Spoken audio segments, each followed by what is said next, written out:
नमस्कार, मैं हूं अंकुर और आप देख रहे हैं सत्यहिंदी.com। एक नजर अब तक की सुर्खियों पर। सुप्रीम कोर्ट में कांग्रेस नेता राहुल गांधी को बड़ी राहत मिली है। कोर्ट ने राहुल की सजा पर रोक लगा दी है, जिससे उनकी संसद सदस्यता फिर से लौटने का रास्ता साफ हो गया है।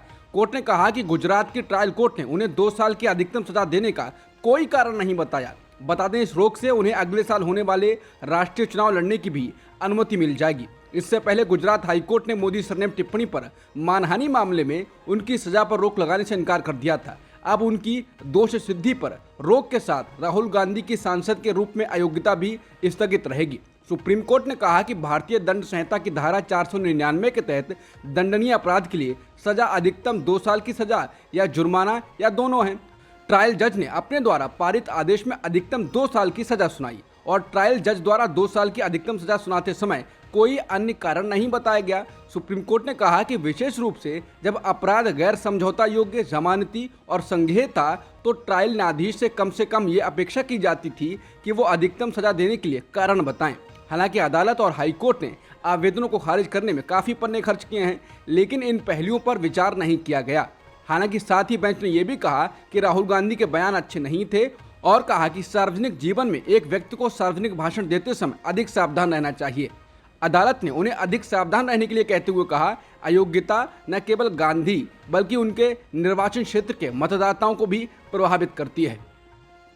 सुप्रीम कोर्ट से राहत मिलने के बाद राहुल गांधी की पहली प्रतिक्रिया आई है। राहुल गांधी ने ट्वीट कर कहा है कि चाहे कुछ भी हो, मेरा फर्ज वही रहेगा, आइडिया ऑफ इंडिया की रक्षा करना।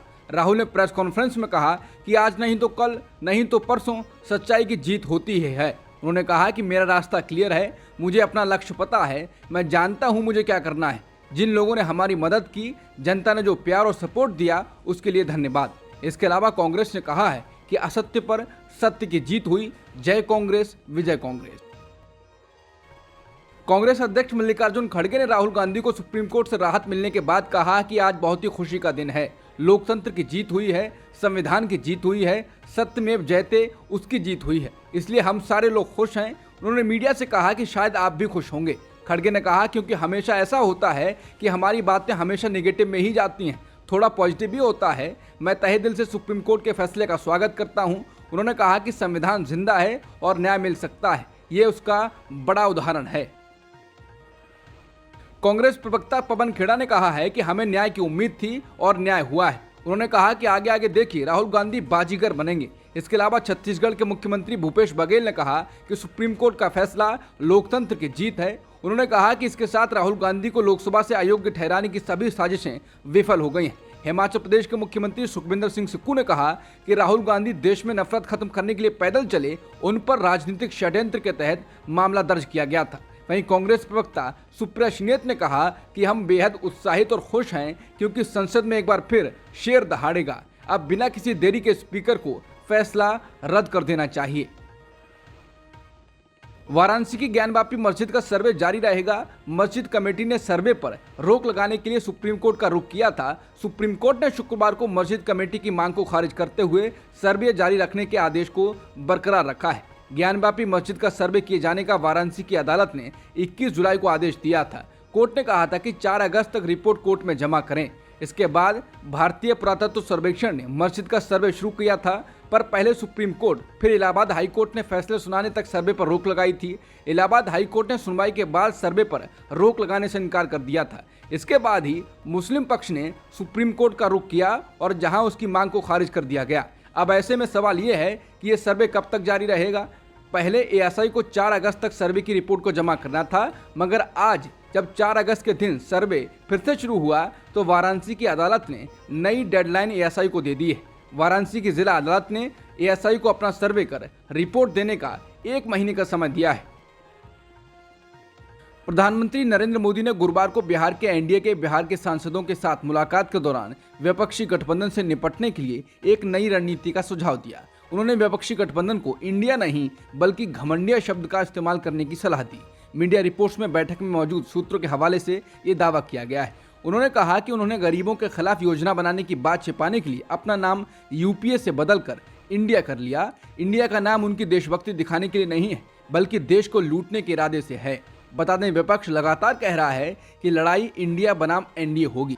इसके बाद पीएम मोदी विपक्ष के गठबंधन नाम पर लगातार हमलावर हैं। बीजेपी के नेता तो संविधान से ही इंडिया शब्द हटाने की मांग कर चुके हैं, तो वहीं टीएमसी नेता डेरेक ओब्रायन का कहना है कि वो पीएम मोदी को इस सिचुएशन में ही देखना चाहते थे। वो लगातार हमारा नाम ले रहे हैं और हम यही चाहते थे।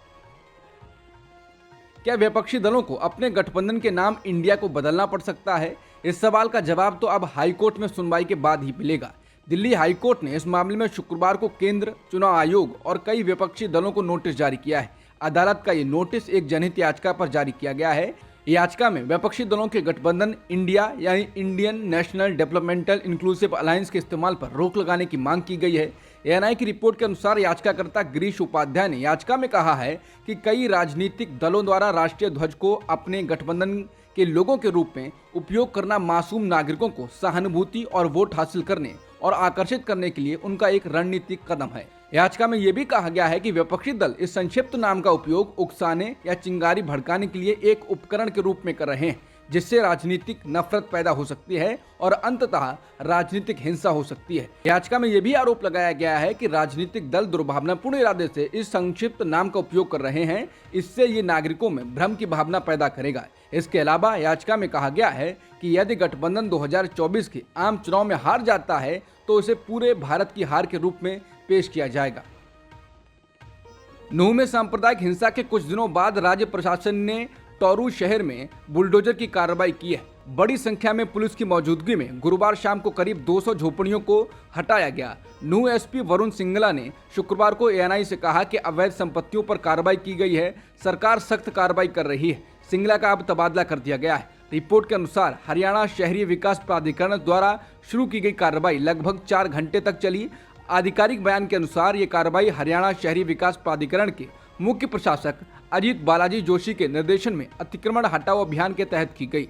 कार्रवाई के दौरान इलाके की कुछ महिलाओं ने अतिक्रमण अभियान का विरोध करने का प्रयास किया, हालांकि मौजूद बलों द्वारा रोक दिया गया। इंडिया टुडे ने सूत्रों के हवाले से रिपोर्ट दी है कि प्रशासन को इलाके में अवैध रूप से रह रहे बांग्लादेशी प्रवासियों के बारे में जानकारी मिली थी और इनके विभिन्न आपराधिक गतिविधियों में शामिल होने की भी जानकारी मिली थी।